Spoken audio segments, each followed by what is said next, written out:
Assunto direto BDO e hoje vamos falar com Carlos Aragaki, ele é sócio-líder da área Esporte Total da BDO.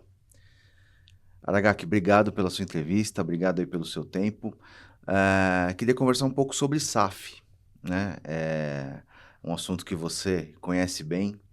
É um modelo que chegou no Brasil há praticamente 4 anos, né? Eu queria que você dissesse quais avanços a gente teve, quais hoje são as principais dores e desafios dos clubes que passam por essa transição. Olá, Anderson. Agradeço o convite para esse bate-papo sobre SAFs. Então, você pergunta aí são 4 anos de lei de SAF, perguntando sobre os desafios da lei de SAF.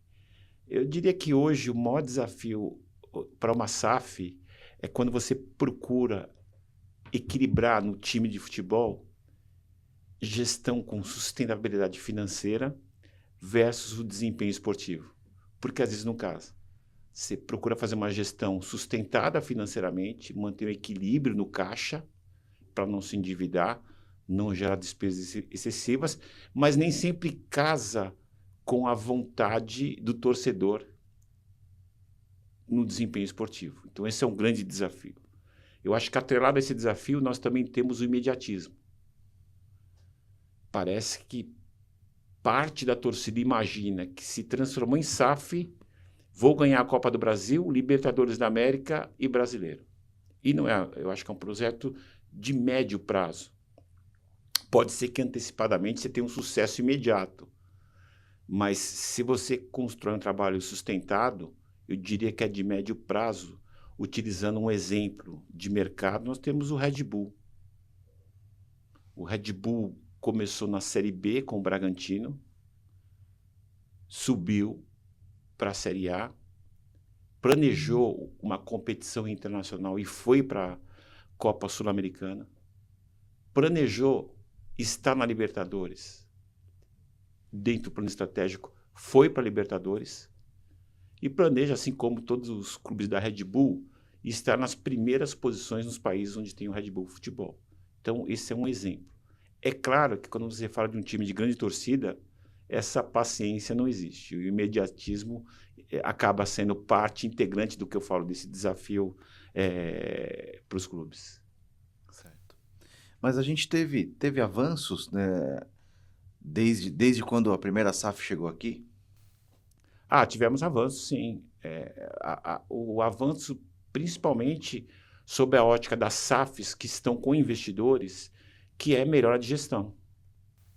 Porque eles trouxeram gestões profissionais, tá? Pessoas comprometidas profissionalmente com as áreas de gestão.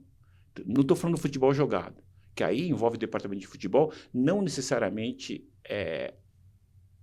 os gestores da SAF tem todo o expertise no futebol, mas no back-office tem, e as SAFs, algumas delas, têm gestões de empresas listadas, até eu diria, sob a de organização. Então, é um avanço. Claro que se a gente pensar em termos de uma gestão corporativa de uma companhia aberta listada, está um pouco longe, especialmente em controles. Mas o avanço de uma gestão com uma gestão administrativa de clube social é um pouco diferenciado. Não estou dizendo que isso é regra, isso não é para 100%. Tem clubes que são clubes sociais e não são SAFs, que também têm boas gestões no back-office. Mas, isso, no geral, as SAFs acabam ultrapassando boa parte desses clubes. A gente tem visto um movimento de resistência dos clubes que têm grandes torcidas, de aceitar um movimento desse tipo. E visto que clubes menores das séries C e D têm recebido esse tipo de investimento, né? Como que você vê essa tendência?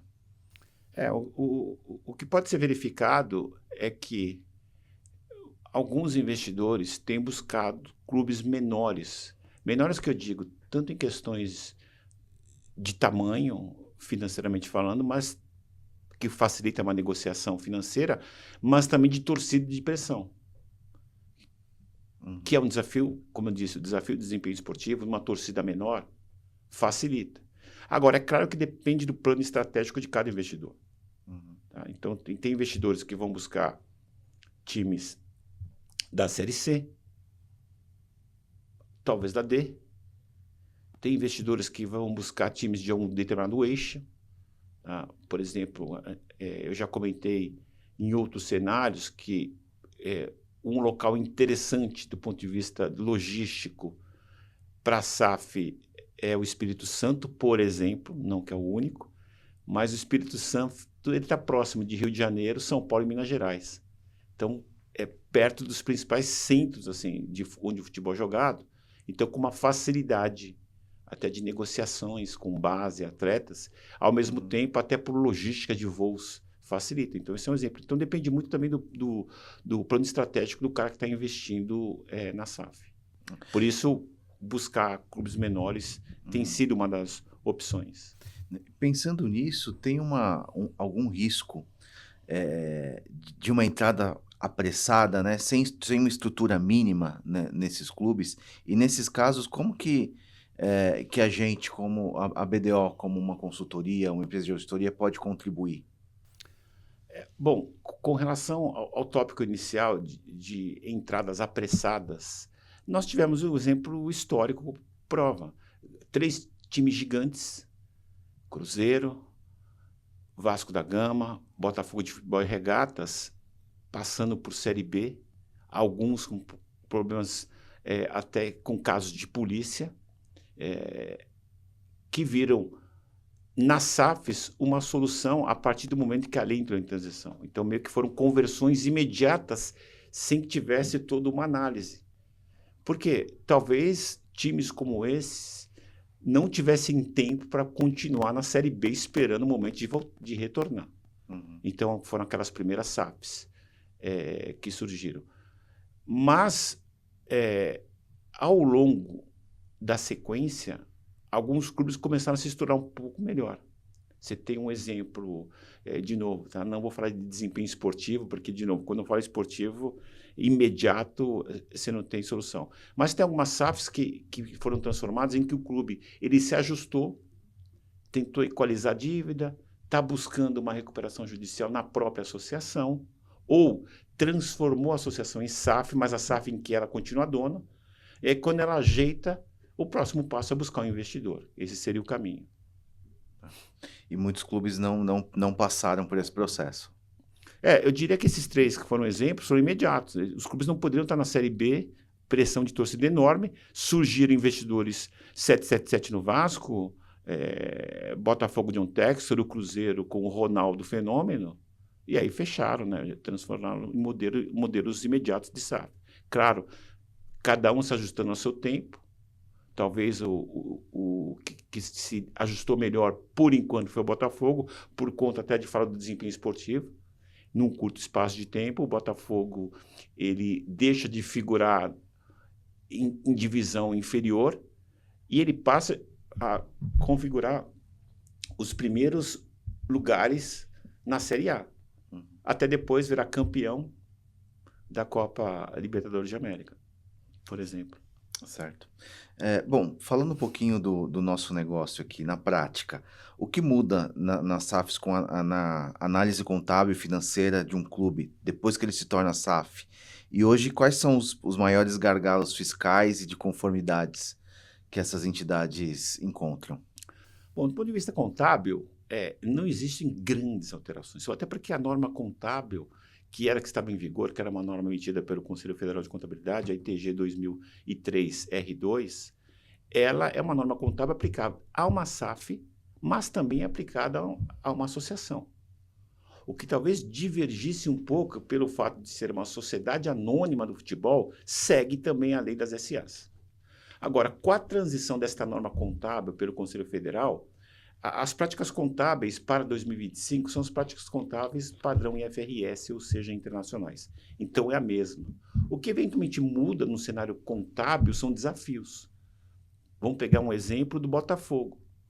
A holding do Botafogo, a Eagle, ela deu entrada fazendo um IPO na Bolsa de Nova York. Por tabela, o Botafogo, como controlada da holding da Eagle, também entrou no processo deste IPO. Então, a apresentação contábil, as questões até de trabalho de auditoria, tem um escopo mais abrangente, mais profundo por conta disso. Então, diferenças são contábeis poderiam ser como essa, hein? Um advento como esse. E é até interessante, né? Porque se a gente avaliar o mercado, comenta-se sobre clubes de futebol virarem companhias abertas listadas em bolsa B3. Nenhuma ainda fez isso. E o grupo em que está o Botafogo fez na Bolsa de Nova York. Então, isso aí é um fato novo no futebol brasileiro. Já que você tocou no assunto, a legislação já permite que isso seja feito aqui no Brasil, né? Que um clube abra o capital. Existe a possibilidade, assim como existe a possibilidade, inclusive, de entrar no mercado de capitais com captação de debêntures. Então, são as debêntures FUT. Eu posso captar no mercado de debêntures, vou entrar abaixo da fiscalização da CVM, Comissão de Valores Imobiliários, né, que fiscaliza e regula o mercado de capitais, mas eu vou trazer um funding. É uma maneira de trazer um funding, seja pela debêntures ou seja realmente eu ir na bolsa e buscando investidores minoritários. Só para fechar sua questão ainda que com relação aos riscos fiscais. A tributação da SAF ela foi diferenciada, trazendo aí uma tributação de 4% sobre todas as receitas, e inclusive liberando a tributação da venda de jogadores. Isso nos primeiros 5 anos. A partir do sexto, você tem a tributação subindo de 4% para 5%. E incluindo a tributação dos atletas. Isso era o que estava em vigor, ou está em vigor. Só que com a reforma tributária, a tributação sobe. E isso era algo não previsto para este segmento. Até porque quando se criou a lei da SAF, o objetivo era atrair investidores. Inclusive, a tributação reduzida atrai investidor. E agora você entra com uma tributação maior. Então, isso dificulta um pouco mais o processo de uma sociedade anônima de futebol com investidor. Quando você fala maior, ele vai passar de 4 para quanto com a reforma? Ele deve ir para, grosseiramente falando, em torno de 8. E incluindo a tributação dos atletas desde a origem. Quer dizer, não tem aquele waiver de você não tributar a venda de jogador por um período de 4, 5 anos. Agora, desde o início, já vai ser tributado. Isso vale para os clubes associativos também? Não, só não, SAF? Só essa questão do TEF, que é o nome que se chama a tributação das SAFs, é somente para as sociedades anônimas de futebol. Então, isso dificulta um pouco o processo sobre a avaliação de quem busca investir. Mesmo assim, o imposto ainda é menor do que um clube empresa? Com certeza. Até porque, se o objetivo da lei era atrair investidor, você tem que atrair de alguma forma. E essa era uma delas. Falando um pouquinho das dificuldades que muitos clubes têm enfrentado, né? Hoje tem uma dificuldade grande em diversificar receitas, né? A TV continua sendo ainda a principal receita dos clubes. Como que a inteligência de dados, por exemplo, pode ser utilizada nesse processo? Bom, nesse caso, de fato, as receitas de transmissão, patrocínio e venda de jogadores têm sido as principais receitas do futebol, sendo que, ao longo dos anos, a transmissão sempre liderou. Às vezes, há momentos em que a venda de jogadores, no geral, ultrapassa os patrocínios, ou os patrocínios, às vezes, ultrapassam a venda de jogadores. Essas são as 3 principais fontes de receita. Então, Então, os clubes não conseguem enxergar tantas novas fontes de receitas que pesem. Então, quando a gente fala em inteligência de dados, eu acho muito interessante esse processo, mas eu ainda não vejo fortemente no futebol. Porque, vamos pegar um exemplo, você vai criar um CRM buscando um processo comercial de vendas, mas aí me parece que é para grandes volumes. Você pega uma indústria que tem uma carteira de clientes grande, e aí você realmente trabalha a inteligência. No futebol, as receitas estão carimbadas, como você mesmo levantando a sua própria pergunta. É transmissão, patrocínio, venda de jogador. Depois vai ter bilheteria e demais. Eu acho que pode ajudar um pouco no engajamento, em que você busca aumentar a base de torcedores e aí aumentar as receitas, Mas eu ainda vejo esse movimento não muito forte nos dias de hoje. Tem algum exemplo de fora da Europa ou de algum outro lugar que teve sucesso nesse movimento? Eu não tenho essa informação imediata para passar, mas se você avalia as principais ligas, as receitas mandatórias continuam sendo fortemente os contratos de transmissão, o match day. Então, assim, meio que ainda nesse mesmo segmento. As dificuldades são, em proporções diferentes, as dificuldades são as mesmas. Sim, as receitas são as mesmas. Por isso que a SAF, na verdade, né, quando a gente discute sobre a promessa da SAF, que era trazer profissional da gestão.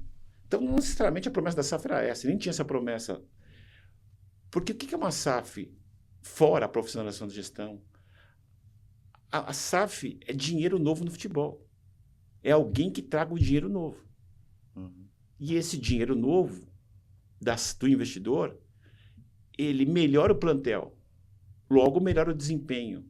E se você melhora o plantel e o desempenho, melhora o seu posicionamento no campeonato. Se melhora o posicionamento no campeonato, melhora as premiações. Por quê? Porque com o time que tem um desempenho bom, você participa das principais competições. No Brasil, Brasileiro Brasileiro Copa do Brasil, fora Libertadores. E aí, com um time forte, você tem chance de ganhar as premiações desses torneios. Fora isso, com o elenco bom, o público é atraído. Você tem um bom produto, o público vem. Então, ou seja, o dinheiro novo é que estaria alavancando as receitas, né? Mais do que a própria inteligência e as receitas tradicionais que a gente verifica. Legal. Você já citou a reforma tributária, mas olhando aqui para os próximos anos, quais são os maiores riscos para a consolidação e sucesso do modelo de SAF no Brasil? Bom, eu acho que tem um principal risco, que é a questão da segurança jurídica. Porque um investidor avalia comprar num clube brasileiro. E aí você assina um contrato com o clube, assume o futebol profissional e o clube fica com o clube social. E é bem claro, eu particularmente não acredito no modelo de SAF em que a associação fica com controle. Eu não acredito porque eu acho que é difícil. Imagine um investidor que vai colocar, sei lá, 1 bilhão num clube de futebol e ele não vai controlar esse dinheiro. Vai deixar com a associação.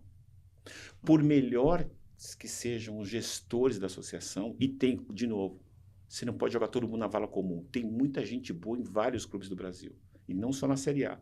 Mas por melhores que sejam os gestores, este clube vai ter eleição. Será que o próximo gestor que entra na associação tem a mesma cabeça e linha de plano que tem o anterior, aquele que fechou com a SAF? Então, por isso eu acho muito difícil uma SAF em que a associação tem um controle. Então, quando existe o controle, aí eu acredito que flui, porque é um único dono, ele vai seguir com o seu plano estratégico. Os clubes, especialmente menores, que querem atrair investimento, querem atrair investidores e vislumbram no futuro se tornar uma SAF. O principal hoje é cuidar da transparência? Antes de responder, eu só quero concluir mais um tópico importante com relação à segurança jurídica. O ponto é, duas partes fecham um contrato.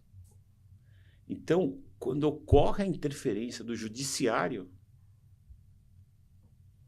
e ocorreu no Vasco. Uhum.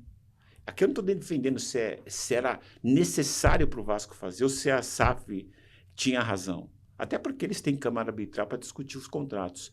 Mas também está acontecendo na discussão da Eagle com o Botafogo, que também tem liminares no judiciário. Qual que é o risco para o ecossistema da SAF? A atração de novos investidores. Porque ele sabe que, além dos desafios que eu já falei, que é o desempenho em campo e do imediatismo da torcida que quer ser campeã de tudo, do desafio que é gerenciar as dívidas tributárias, cíveis, trabalhistas, você tem um desafio de que aquele contrato não seja rasgado. Então, eu acho que isso é um grande risco dessa segurança jurídica para o investidor. Então, isso pode diminuir os investidores. E aí o projeto de SAF não prosperar, porque eu não terei novos investidores interessados em adquirir clubes brasileiros. Agora, voltando com relação a que você fala sobre transparência em relação às SAFs, até as novas que estão se transformando ou vão virar SAF. Olha, assim, na BDO a gente atua de várias maneiras para ajudar os clubes que querem se transformar em SAF. Desde um processo de valuation, ou seja, fazer uma avaliação de qual que é o valor daquele clube, daquele negócio. Embora, vamos ser realistas, se na Inglaterra eu consigo fazer um valuation com base na geração de receitas, e que em qualquer empresa, em linhas gerais, eu vou fazer uma avaliação aqui no Brasil por meio de um fluxo de caixa descontado, projetado e descontado, o futebol não é bem assim. As aquisições que ocorreram foram com base na dívida do clube.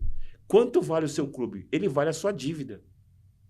Não vale a expectativa centenária que o clube tem em relação a si próprio. Vale a dívida. Então, é isso que está prosperando. Mas, clubes que não têm dívidas significativas e que queiram, de qualquer forma, fazer uma avaliação, a gente procura corroborar no processo de avaliação do negócio. Nós também ajudamos neste processo, que é parte da governança corporativa, que é a transparência, por exemplo, na due diligence. Tanto no sell side como no buy side, ou seja, apoiando o investidor, apoiando o próprio clube, nós vamos fazer um trabalho para levantar os ativos e passivos do clube. Os passivos que estão registrados e até os que não estão registrados. Porque às vezes você tem um clube que está em um passivo de 100 mil, você faz uma due diligence e o passivo dele é 800 mil, por exemplo. Ou ele tem um ativo super avaliado de 150 milhões e você fala, olha, seu patrimônio vale 50, não 150. Então, esse processo de due diligence não é o valor do negócio, tá? Estou explicando um pouco aqui. Claro que tem muita gente que sabe o que é uma diligência, o que é um valuation, mas tem gente que talvez não saiba. A diligência é para mitigar os riscos de números que possam impactar depois da aquisição. Você adquire o negócio, depois começa a surgir problemas. Tá certo? Então, esse é o papel da BDO. Também nós procuramos auxiliar com o nosso time de advisor as questões de diligência. E, na sequência, em auditoria, nós procuramos corroborar validando os balanços, para que eles estejam de acordo com as práticas contábeis. Isso é importante para todos os stakeholders envolvidos. Os gestores, os donos da SAF, a própria associação que recebe, em tese, 20% da receita de cada SAF, a torcida, os conselheiros. Então, tem um ecossistema grande. O governo, porque sabe que os parcelamentos estão lá. Então, a gente procura avaliar se os saldos dos parcelamentos estão atualizados. Não basta você parcelar e colocar no balanço, você tem que atualizar. E muita gente não gosta de atualizar passivo como imposto. Então, a gente corrobora na auditoria, não só emitindo opinião, mas buscando este aprimoramento contábil para que eu tenha um balanço adequado. Ao mesmo tempo, a gente corrobora em controle interno. No processo de auditoria, a gente consegue identificar, até por essa experiência profissional em outros mercados, falhas de controle interno. Então, a gente também recomenda elabora pontos de recomendação para aprimoramento de controle interno. Então, são várias maneiras em que a gente consegue ajudar os clubes de futebol. Legal. Aragaki, muito obrigado pela sua entrevista e pelo seu tempo. E é um assunto amplo, né? Com certeza no futuro a gente, quando tiver algumas novidades, a gente volta a falar novamente. Olha, eu agradeço a oportunidade e encontro à disposição de todos. Obrigado. Esse foi o Assunto Direto.